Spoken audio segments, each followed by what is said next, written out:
Hey there all my internet friends, and welcome to my first video game review. I am Vincentplustwo, and I've been an avid gamer for a really long time.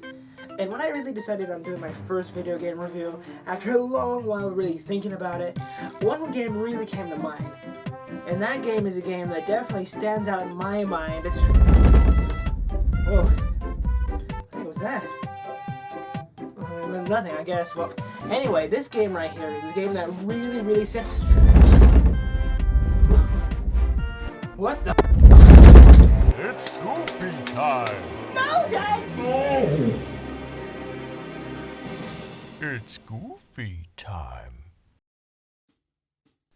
Goofy's FunHouse was released on the PlayStation 1 in 2001 by developer The Code Monkeys, who also made such marvels as 8-Ball All-Stars, Garfield, as well as Shrek's Treasure Hunt, Crazy Frog Racing, Dinosaurs, totally not the land before time, and Simpsons Skateboarding. All great games in their own right. Right? Hey, Worms did good. Who doesn't like Worms? Good job, Worms. Pat. The premise is simple enough. You play as Goofy, who, what do you know, has misplaced 50 film canisters throughout his entire estate. Which, considering they're bigger than the size of your head, is pretty amazing that they're lost throughout the entirety of your house. Okay. It's your job to help him find these canisters while exploring the house, finding items from a painting, and playing minigames to collect one mega item from each painting, which after completion unlocks actual Goofy shorts. It's like Goofy's going shopping, except he already bought everything, and he has dementia. Sounds like a pretty normal day for Goofy. And while you're searching every nook and cranny in the Goofy abode, there's a lot of this. His name is Goofy, what do you expect? Oh God, Goofy, no! Oh, you're okay. False alarm. Hey, cancel the ambulance. Hey, pull that back. Everything is fine and dandy. The minigames themselves are not that complex, varying in objectives such as bonk the gopher to get a key, Grand Theft Goofy, and golf. And there's fishing too. This thing really has Dad Simulator working for its money, that's for sure. This thing's like Dad Simulator 2.0 practically. By the way, Goofy must be rolling a dough to have keys with his face on it. I'm just saying, I'm sure him and Scrooge, compare keys. Now you see, the problem with the game surprisingly isn't this. Water everywhere! We're in a drought, Goofy, gosh dang it, calm yourself! It's the fact that this game is just too darn simple. Goofy's cartridge aside, which does really rely on more precise timing and steering. Look at this phone quiz minigame you can take. One of these things is not like the other, it's obviously that one. And isn't it a little weird that a radio contest is asking you questions about your best friends? Unfair advantage? Yeah, but you're dumb little tube green bonehead it is. Granted, this game is marketed to kids, and it's pretty darn obvious. But then again, so was Magical Quest and Toy Story 2, which are also both Disney games. But those things were way more complex and way bigger in scope than this game right here. But, for this game being as simple as it is, this game actually does provide a good amount of entertainment for what you're getting. You can actually be quite entertained simply exploring the house and looking around at everything Goofy has in his kooky estate. I mean, why is Pluto up there? I mean, look at that. That's like me having an alluring photo of my best friend's dog up in my house somewhere. I bet you Mickey doesn't even know about this. Then there's a ghost. Okay. Goofy is not surprisingly okay with this. Now once you're done exploring and finish collecting all the film canisters, one final film unlocks as a final reward for all your hard work and effort. And by this time, you have definitely earned it. Whoa, take a seat everybody, prepare your butts. This is the ultimate unlock right here. This is what you get for doing literally everything in the game. And I mean everything. Every canister, every movie, every minigame. Once you get all that, you get this ultimate unlock. The last thing, the final reward. And I mean, it's gotta be good, right? I mean, what can possibly go wrong? Possibly everything. Okay, looking good so far, pretty typical Disney. Got my stamp of quality already. Bam! There you go. Here's my stamp. Pretty good considering it's playing on the PS1. I can't really complain. Which ham? Nope.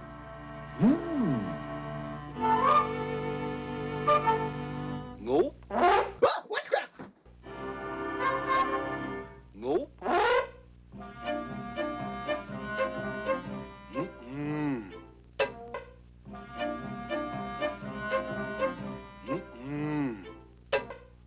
Wow, now that's a very thorough elephant right there. Elvis never forget. what a dope. Wait a minute. Elephants don't forget. I read that in my Charlie Brown encyclopedia. Hey, wait a minute. Well, thank the Lord this only happened on the PS1 version, which is the only version. Wait a minute. That is right, folks. The whole purpose of the game, the actual finale, is broken at the end. Someone actually got paid to playtest this to the end, saw this, and was like, oh, this is for kids anyway. Those little idiots won't notice till it's too late. Well, as an idiot, I resent that and find it wholly true. Code monkeys. More like, we got your money, so the ending doesn't matter, and it's Disney, so you're gonna buy it anyway, so it doesn't really matter if you buy it, monkeys. Disney already funded us, monkeys. Well, I mean, that wouldn't fit on a card, but, you know, come on. So how does the game stack up? That is the real question we're here to answer. Story-wise, it is definitely no Metal Gear Solid. That is without question. I mean, not like it was a secret or anything, but it does at least enough to entertain with its multiple and simple objectives to keep you engrossed, at least while you're playing it. Now, my only major concern with this game is gameplay length, which in comparison to Croc and Rayman is way shorter in comparison overall. Rayman and Croc can easily take up days just to complete the levels, period, not even collect everything. And in this game, you can collect everything within 2.5, maybe 3 hours if you're really slow. And at that point, once you're done with everything, all you can do left with this game is rewatch old Goofy cartoons. Which, to be fair, if I really wanted to, I could just look up on YouTube.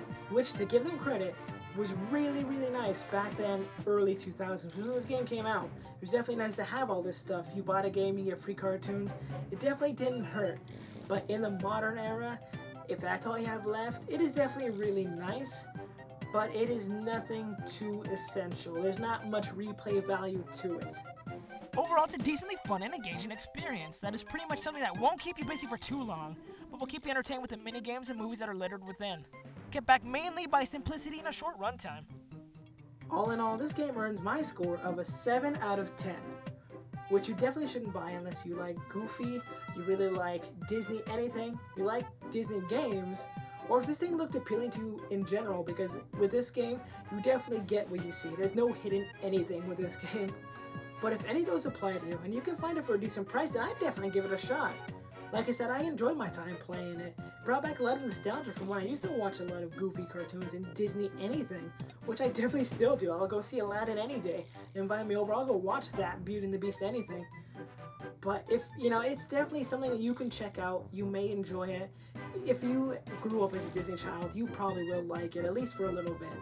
And although I may not pick it up tomorrow, or the next day, or the next week, or the next month, or even the next year, maybe sometime way down the line, I might pick it up again someday. You never know.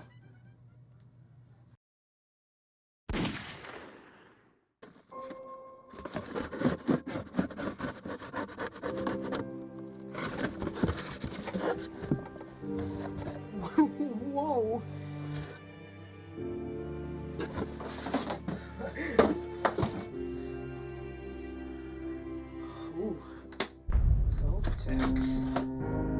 Oh my God! Oh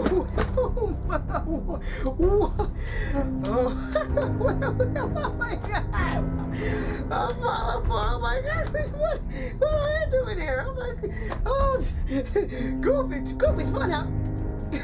I'm not playing you anymore. I'm set for life. The Commonwealth. I'm never gonna buy a video game again. I have one. Hey everyone, Vincentplustwo here. Thanks for checking out my first video game review. I'm really glad you're here. Be sure to like, comment, and subscribe right down there so you don't miss a single video. I know I hate it when I miss a video. Right here I have a skit that I made for this video, so be sure to check that out. And be sure to check out my other channels, Scorpion Express and Scorpion Express Gaming.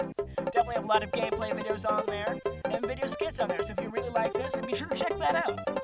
Be sure to have a great day, and I'll definitely see you in the next video. Stay goofy!